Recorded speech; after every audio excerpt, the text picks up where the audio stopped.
讲到今年拄出社会就碰到疫情的少年人，有影是真烦恼。根据统计，有8成的人愿意降薪水，就是希望讲会当先找到石头来做。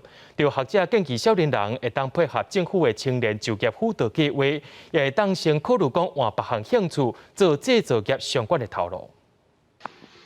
把握时间踮厝内写自传。今年拄对台湾系毕业的大学生，希望等到疫情告一段落，就通随家履历寄出去。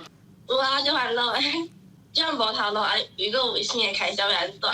即摆因为疫情的关系，我想讲，转去学校可能就是可能会较安全，做老师的计划做哩。毕业生讲，因为疫情，原底想要做的石头无缺，若总有安全的石头就罔做。根据91024公布的调查，拄出社会的人伫咧等待就业的时期，感觉烦恼的程度是3年来上悬的。另外有8成的人愿意降薪水，先找到头路才讲。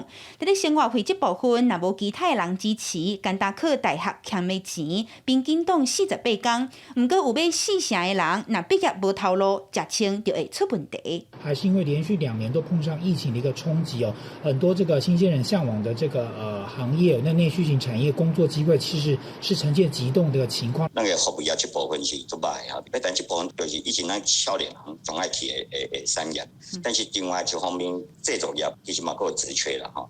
为着鼓励青年大业时间充实家己，劳动部今年第2年针对职业训练、学习奖励金、雇主培训员工的补贴、甲就业奖励金4项措施，希望让少年人提升技能，量早找到工课。初步估算超过10万人会受惠。记者闵金玲、何凯台北报道。